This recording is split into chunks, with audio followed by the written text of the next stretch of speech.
Hey guys, so I just posted a little blurb, a little review on what to look for when you're buying hooks, and it's everything really. You got to pay attention to the small things when you're buying stuff, because you never know like what could be going on with the product, or they could have a faulty line or something going on or whatever. You never know. You could be using hooks for a while and then they might change, something might happen in the process, like it all varies. So what I bought today were the Mustad Ultra Points,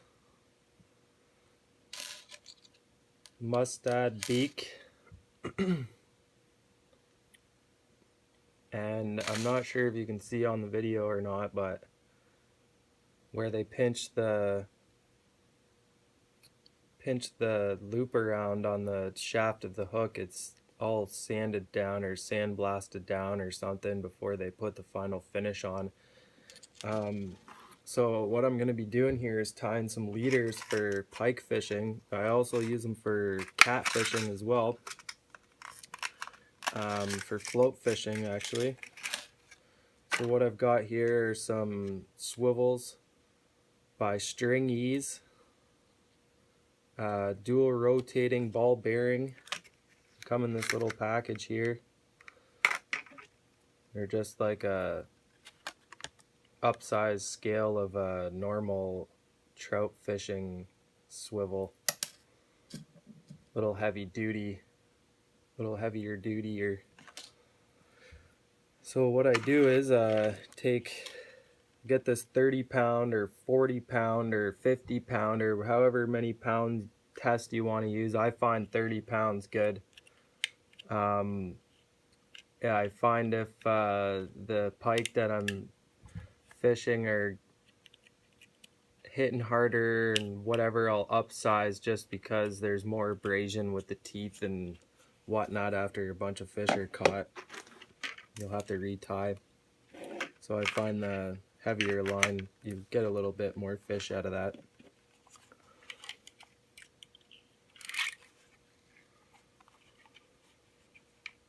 So what I do here is I usually just pull out like about 1.5 feet, 2 feet of line, and then cut it. I don't have cutters, but I've got this hole punch here. Just cut it really quickly.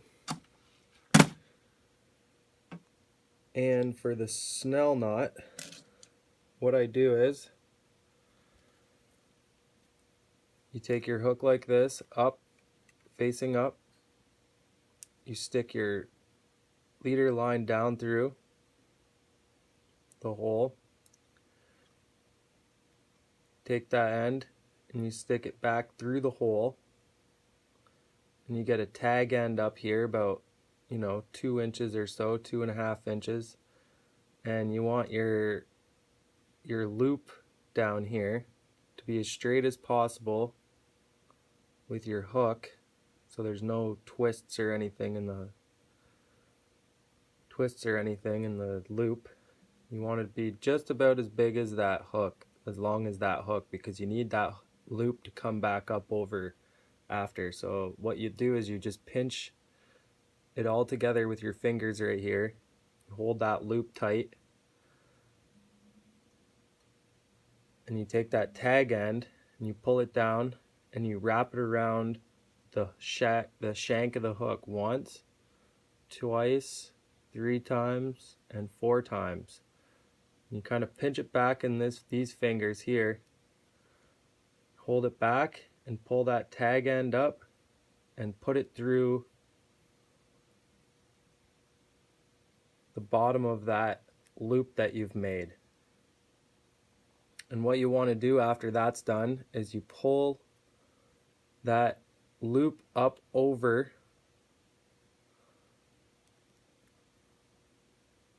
like that.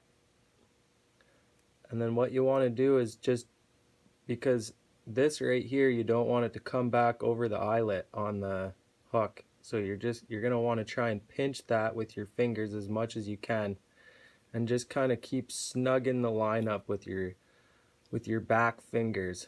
Pull it up and just kind of keep your finger there and push forward, and that'll start snugging up on the shank of your hook. Where when you get that close there, I usually just put my fingernail up, pull on it a bit with my teeth to pull it tight,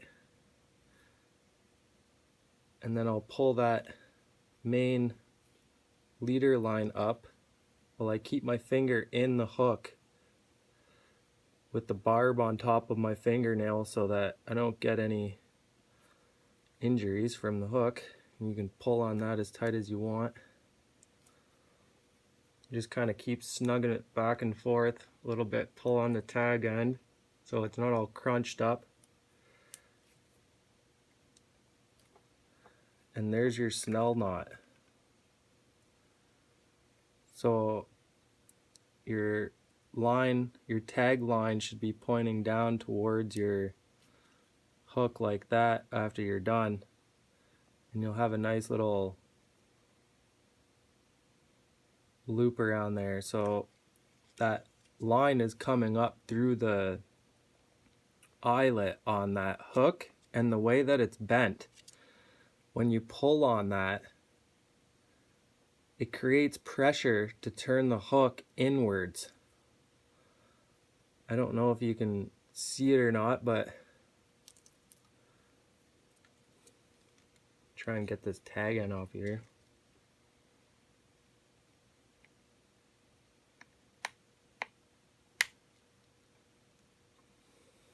So when you pull on it,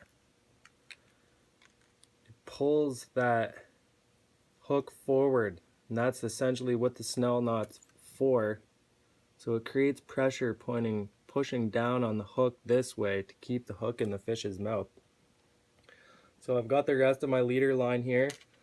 I've got a bunch of my beads here, natural drift beads. And I'm going to throw a couple red ones on. They're these milky red colored beads. Just for some attraction on top. So I'm going to use red just because it's a, you know, like a injured bait fish color and whatnot. Maybe look like a little bit of blood coming out. So I'm gonna try 2 on there for now. Maybe throw a little bit of a brighter color on there, like a chartreuse color, a little 6 mil. I've got some these red ones are 8 mils. I'm going to throw a little 6 mil chartreuse on the top just to give it a little bit more color. So now I'm going to do my swivel. So how I'm going to attach that is I'm just going to do a normal fisherman's knot. I'm just going to go through and do this 6 or 7 times around. It doesn't matter with this thick line, you know, you get five loops around, and if you tighten it down good enough, you should be good without having the knot slip. So you just get that like that, get your tag end off there. Here's 1, 2, 3, 4, 5, 6, 7. Just wet it a little bit so there's no abrasion. Stick that down through there. And what you don't want your tag end to come down and pull and bunch that all up. You want to have that come down nice and smooth. So once you get that tag end back through your bottom loop to tighten your hook, the loop of the line, not the swivel, you straighten that out by just pulling it down like that, giving it a little bit more wet. And then you want to pull down on the tag Hold down on the tag, maybe not with your teeth, and then just keep pressure on this and just push it down with your fingernails or however you want, and you'll get that nice little fisherman's knot there. And there's no way that that's coming out. And just clip that off. Got my hole punch here. So that's good, and then you just tie that to your main line. What I do is I take some of these water gremlins. They're the round split shots, so they don't have the little ears on them. I don't like those little ears. Just, I don't know, they just get caught up on the line and you get line twists and stuff like that. So I just use these little round water gremlins here, and I'll just put those on couple above my leader on the main line up here. I'll have a 12-gram float or whatever just to offset the size of my bait that I'm floating for pike or catfish, and these water gremlins just hold the float up and down a little bit steadier when the bait's bouncing along in the water, and get cast out a little better and further too. So yeah, so now that I've got this Snell knot tied here too, and what my biggest concern was that that eyelet coming around there and having your line all bunched up on those eyelets that are sharp on the Matsuos. Also, I mentioned the ravens are a bit sharp too if you try to do the Snell knot with your 4-pound to 8-pound fluoro leader for trout fishing. I've lost a couple fish from that. I always wondered what the heck the problem was. I kept breaking off at the hook. You could tell it was breaking off at the hook because there was still a little bit of a twist in the line when I reeled in. So I finally got down to the point and figured that out, and from then on I've always checked my little tiny piece where the round meets the shaft of the hook. So that's how to tie a leader, and my reason for buying these Mustad hooks and not the Matsuos. And I hope you all have learned something, or probably other people have figured this out themselves, but I thought I would just pass along the knowledge to everyone in the group or whoever watches and follows me. I really appreciate that, all the members in the group, and reporting or stuff that goes on. We all know that happens, but for the most part it's good. Lots of information shared, good times, and knowledge being spread throughout the group. So if anyone has any questions, feel free to ask me. Maybe I can make another small video on how to.